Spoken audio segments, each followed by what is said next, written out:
I'm Liam, 28, a male, and my golden sister stole my $30K Rolex. My parents defended her, but then Grandpa stepped in. The words are a brutal summary of the day that changed everything, the day I realized that my family's favoritism was a disease, a quiet rot that had been eating away at my life for as long as I could remember. My sister, Sophie, 2 years my junior, was the golden child, a woman of 26 who had never worked a day in her life and still lived in a world of her own making. She was a master of the lie, a girl who could cry on command and feign a remorse that she never truly felt. I, on the other hand, was the quiet, studious one, the one who never caused a problem. I was the reliable backdrop against which Sophie's brilliant, beautiful life was painted. I remember a time when I was 10 and had won a scholarship to a summer science camp. I'd worked incredibly hard for it, studying every night and acing every test. When I brought the news home, my parents, Robert and Carol, gave me a quick nod. "That's great, Liam," my mom said, her eyes still on a photo of Sophie winning a dance competition. Later that same day, Sophie came home crying because she had lost her ballet slipper. The rest of the evening was spent consoling her, searching the house for the missing slipper, and telling her she was the most talented dancer they had ever seen. My scholarship letter lay forgotten on the kitchen counter, a silent testament to the unequal distribution of their attention. This was the long-standing dynamic in our family. My achievements were expected and overlooked. Sophie's needs were paramount. Over the years, this pattern became the norm. My high school and college years were a series of academic victories, state-level science fairs, perfect scores on standardized tests, and a scholarship offer to my top choice of university. I would tell my parents, and they would give me a half-hearted pat on the shoulder, a nod of approval that felt more like a box being checked than a show of genuine pride. "We knew you could do it, Liam," they would say, as if my accomplishments were an inevitability, a mundane task I had simply completed. Their attention was reserved for Sophie, for her social life, her crushes, her school drama.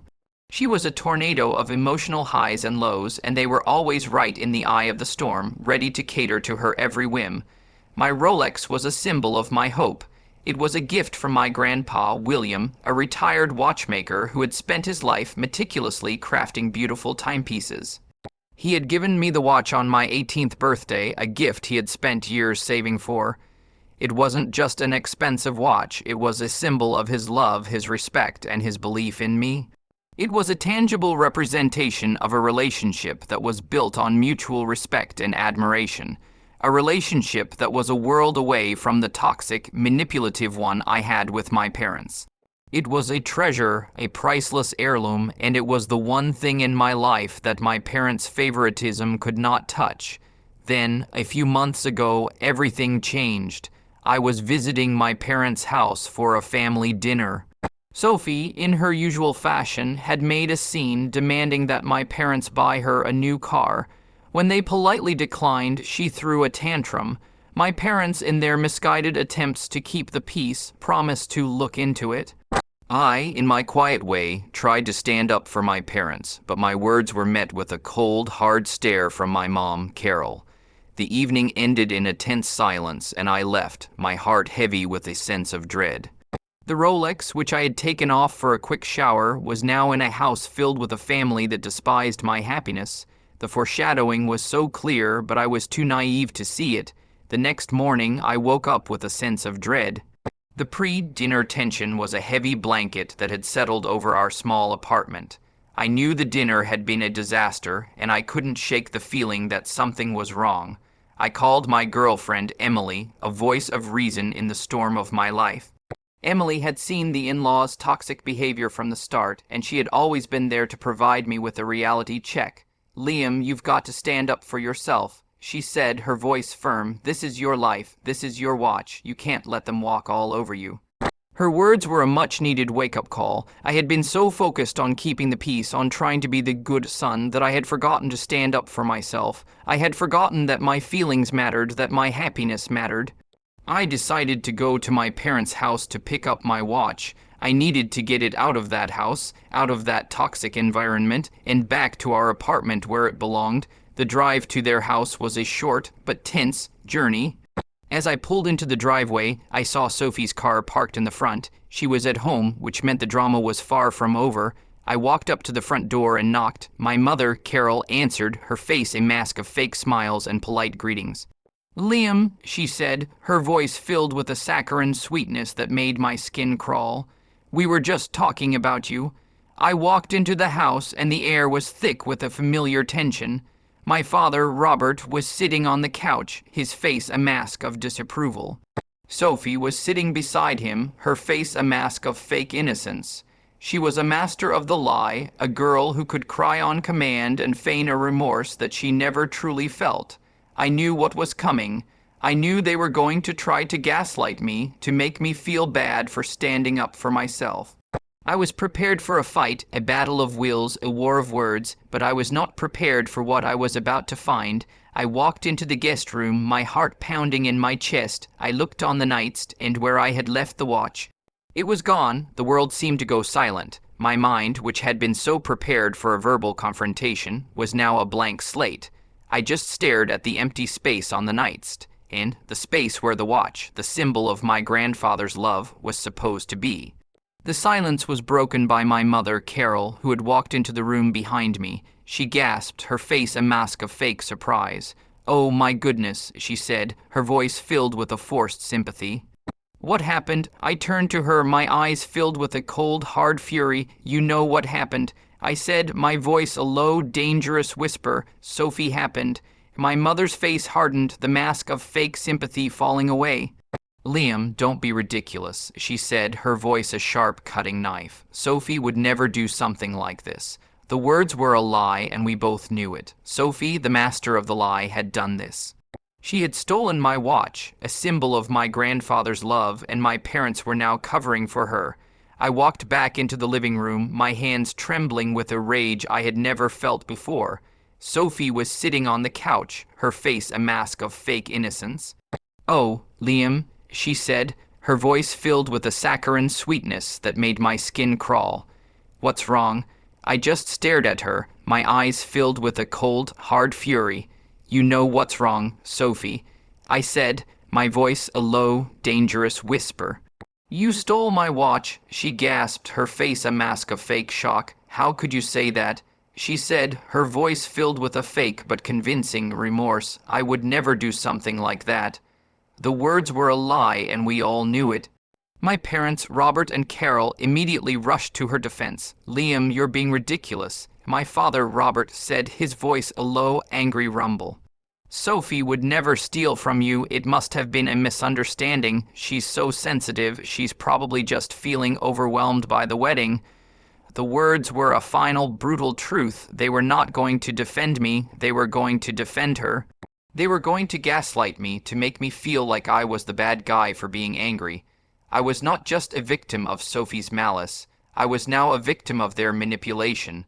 The watch, which was a symbol of my grandfather's love, was now a symbol of their betrayal. The family, which was meant to be a source of love and support, was now a war. I looked at them, my eyes filled with a cold, hard fury. "You're all lying," I said, my voice a low, dangerous whisper. "You're all complicit in this. You've always chosen her over me. You've always defended her, no matter what she did. This is not a misunderstanding. It's a betrayal, and I am done." The words hung in the air, a final, brutal truth. I walked out of the house, the silence a deafening testament to the end of a long, terrible war. I had lost my watch, a symbol of my grandfather's love, but I had also gained something more precious, my freedom. I was no longer a victim of their lies, their manipulation, their emotional abuse.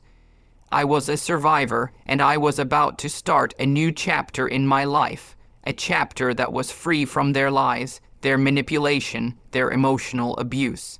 I drove to Emily's apartment, my hands trembling with a rage I had never felt before. I walked into her apartment, and I just stood there, unable to speak. Emily looked at me, her face filled with a quiet concern. "Liam, what happened?" she asked. I just took a deep breath, and I told her everything. I told her about the watch, about the theft, about my parents' gaslighting, about Sophie's fake innocence. I told her about the decade of neglect, the quiet favoritism, the endless stream of excuses. I told her that I was done. I was done with my family, done with the lies, done with the manipulation, Emily, I said, my voice a low, dangerous whisper. I can't go back, not now, not like this. I can't be a part of a family that will never see me, that will never value me, that will always choose her over me. The words hung in the air, a final, brutal truth. Emily was silent, and I could hear the sound of her quiet sobs. Liam, she whispered, her voice filled with a quiet devastation. Please, don't do this. But I had to stand up for myself. I had to choose myself.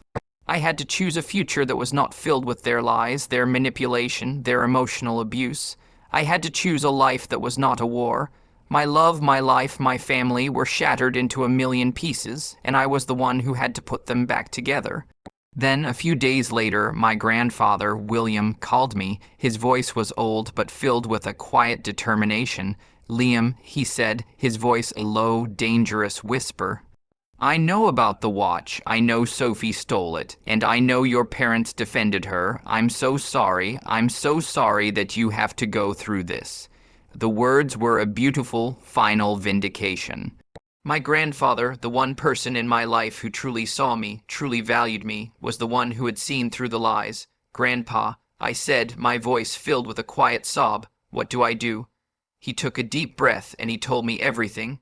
He told me that he had a plan that would expose the lies, a plan that would give me the justice I deserved. The plan was simple, but it was brilliant. My grandfather, William, had a small, inconspicuous tracker in the watch, a device he had invented years ago. He had known with a quiet, knowing certainty that one day the watch would be stolen and he would have to find it. He had known with a quiet, knowing certainty that one day the truth would have to be told. Tracker was a final, brutal truth, a small but powerful piece of technology that would expose the lies, that would give me the justice I deserved. We met at a small coffee shop, a neutral ground where we could talk without the drama, without the lies. My grandfather looked at me, his eyes filled with a new kind of resolve. Liam, he said, his voice a low, dangerous whisper, you have to choose a future that is not filled with their lies, their manipulation, their emotional abuse. You have to choose a life that is not a war. The words hung in the air, a final, brutal truth. I looked at him, and I saw a man who was a victim, a man who had been raised in a world of lies, a world of manipulation, a world of emotional abuse. I saw a man who was a victim of his family's deceit, just like me. Grandpa, I said, my voice a low, dangerous whisper, you have to choose a future that is not filled with their lies, their manipulation, their emotional abuse. You have to choose a life that is not a war. The words hung in the air, a final, brutal truth. My grandfather was silent, and I could see the wheels turning in his mind. He loved his family, but he also loved me. He was a man who had to choose between a past that was filled with pain and a future that was filled with hope. He took a deep breath, and he looked at me, his eyes filled with a new kind of resolve. I choose you, he said, his voice a low, dangerous whisper. I choose a future that is not filled with their lies, their manipulation, their emotional abuse. I choose a life that is not a war. The words were a beautiful, final vindication. We were a team, a small, independent unit that had been forged in the fire of my family's deceit. We were a family who had been pushed to the edge, and in doing so, had learned to fly. We were no longer a victim of their lies, we were a survivor, and we were about to confront the family that had so profoundly betrayed us. The journey home was not a return, it was a reckoning. The next day we went to my parents' house. The air was thick with a familiar tension, a tension that was a decade in the making. We walked into the house, and the silence was deafening. My parents, Robert and Carol, were sitting on the couch, their faces a mask of fake innocence. Sophie was sitting beside them, her face a mask of fake remorse. They were ready for a fight, a war of words, a battle of wills. But we were not here for a war, we were here for the truth. My grandfather, William, looked at them, his eyes filled with a quiet devastation. Robert Carroll, he said, his voice a low, dangerous whisper, I know about the watch. I know Sophie stole it, and I know you defended her. I'm so sorry that you have to go through this. The words hung in the air, a final, brutal truth. My parents' faces hardened, the mask of fake innocence falling away. Dad, don't be ridiculous. My father, Robert, said, his voice a low, angry rumble. This is just a misunderstanding. Sophie is so sorry. No. My grandfather said, his voice firm. It's not a misunderstanding. It's a decade of neglect. It's a lifetime of favoritism. It's a pattern of emotional abuse. You chose her over him. You chose her over me, and I'm not going to be a part of it anymore. The words were a beautiful, final vindication. The family they had so desperately tried to save was gone, replaced by a hollow shell of what it once was. Their biggest fear, losing Sophie, had been the reason they lost me, and in the end they had lost us both in different, more profound ways. I looked at Sophie, my eyes filled with a cold, hard fury. You stole my watch, I said, my voice a low, dangerous whisper. You stole a symbol of our grandfather's love, and you did it out of jealousy, out of spite, out of a lifetime of entitlement. You are a broken person, Sophie, and you are a victim of your own choices. The words were a final, brutal truth.